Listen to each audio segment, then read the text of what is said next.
ശംഭോ മഹാദേവ. നമ്മൾ ഈ നാമം ജപിക്കുമ്പോൾ നമ്മൾ ഒരു മന്ത്രം അതിൻ്റെ എത്ര അക്ഷരങ്ങളാണ് അതിൽ വെച്ചാൽ അത്ര സംഖ്യ ജപിക്കുക എന്നുള്ളതാണ് അക്ഷരലക്ഷം ജപിച്ച് സിദ്ധി വരുത്തുക എന്ന് പറയുന്നത്.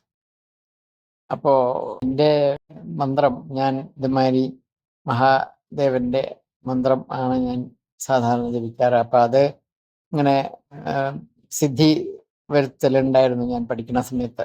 അങ്ങനെ 41 ദിവസം കൊണ്ട് നമ്മൾ ആ സംഖ്യ കംപ്ലീറ്റ് ചെയ്തിട്ട്, അപ്പം എന്താ വെച്ചാൽ അതിൻ്റെ ഗുണം എന്താണെന്ന് വെച്ചാൽ നമുക്ക് എപ്പോൾ വേണമെങ്കിലും നമ്മളറിയാതെ തന്നെ നമ്മളൊരു ആപത്തിൽ പെടുകയാണോ അല്ലെങ്കിൽ നമുക്ക് എന്തെങ്കിലും ഒരു ആവശ്യം വരികയാണെങ്കിൽ ആ സമയത്ത് ഈ നാമം നമ്മുടെ മനസ്സിൽ നിന്ന് ഓട്ടോമാറ്റിക്കായിട്ട് അത് ജപിച്ചു തുടങ്ങും. നമ്മൾ അറിയാണ്ട് തന്നെ അത് ജപിച്ചു തുടങ്ങും.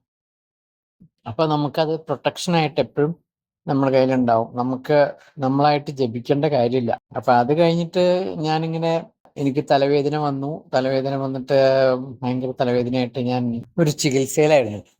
ചികിത്സകൾ അങ്ങനെ പല ഒരു ലോങ് ടേം ചികിത്സയായിരുന്നു അത്. അത് കഴിഞ്ഞ് അതിൽ ഓരോ സ്റ്റേജ് ഇങ്ങനെ കഴിഞ്ഞ് ലാസ്റ്റിൽ ധാര അല്ലെങ്കിൽ ശിരോവസ്തി എന്ന് പറഞ്ഞാൽ തലയിൽ തൊപ്പി, പാള കൊണ്ട് തൊപ്പി ഉണ്ടാക്കി അത് കെട്ടിയിട്ട് അതിൽ തൈലം നിറച്ച് നിർത്തുക, അതാണ് ശിരോവസ്തി. അപ്പോൾ അത് വളരെ വലിയൊരു ട്രീറ്റ്മെൻ്റാണ്, വളരെ ഒരു അത്യാവശ്യം കോംപ്ലിക്കേറ്റഡും ആണ്. എന്തായാലും ധാരയാണെങ്കിലും അങ്ങനെ തന്നെയാണ്. ധാര ശരിക്ക് ആയില്ലെങ്കിൽ അത് എപ്പോഴും ആപത്ത് തന്നെയാണ്, അല്ലെങ്കിൽ അത് വളരെ നല്ലതുമാണ് ധാര. അപ്പം ഇതിൽ ഏതെങ്കിലും ഒന്ന് വേണം എന്നുള്ള ഒരു തീരുമാനത്തിൽ ഇങ്ങനെ എന്താ വേണ്ടതെന്ന് വെച്ചില്ലാണ്ട് ഇങ്ങനെ വൈദ്യൻ അങ്ങനെ ഇരിക്കുമ്പോൾ ആ ദിവസം നാളെ ഇനിയിപ്പോൾ ഇത് തുടങ്ങണം, അപ്പം എന്താ വേണ്ടതെന്നുള്ള ആലോചിച്ചിരിക്കുന്ന സമയത്താണ് അന്ന് രാത്രി ഉറക്കത്തിൽ പെട്ടെന്ന് ആരോ എന്നെ വിളിച്ച് ഉണർത്തുന്ന മാതിരി തോന്നി. ഇപ്പം ഞാൻ വേഗം ചാടി എണീറ്റപ്പോൾ എന്താ പറയണ്ടെന്ന് അറിയില്ല. മഹാദേവൻ എൻ്റെ മുന്നിൽ പ്രത്യക്ഷമായിട്ട് പറഞ്ഞു, വൈദ്യനോട് പറഞ്ഞോളൂ, ശിരോവസ്തി ചെയ്തോളാൻ പറഞ്ഞോളൂ, ഞാനുണ്ട്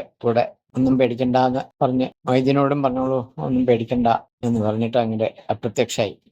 അപ്പോൾ അങ്ങനെ ആ മഹാദേവനെ ഒരു നോക്ക് കാണാനുള്ള ഒരു ഭാഗ്യം ഉണ്ടായിട്ടുണ്ട്. അതും ഈ ഭഗവാന്റെ ഭക്തവാത്സല്യം, ഭക്തനെ അങ്ങനെ ഒരു ആപത്തിൽ പെടുവോ എന്നുള്ള ഒരു ശങ്ക മനസ്സിലുണ്ടെങ്കിൽ അത് ദൂരീകരിക്കാൻ വേണ്ടിയിട്ടാണ് അവിടെ വന്നത്.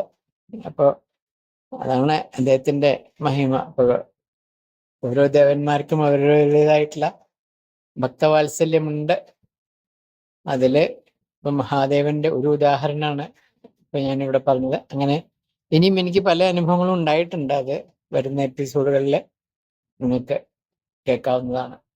ശംഭോ മഹാദേവ.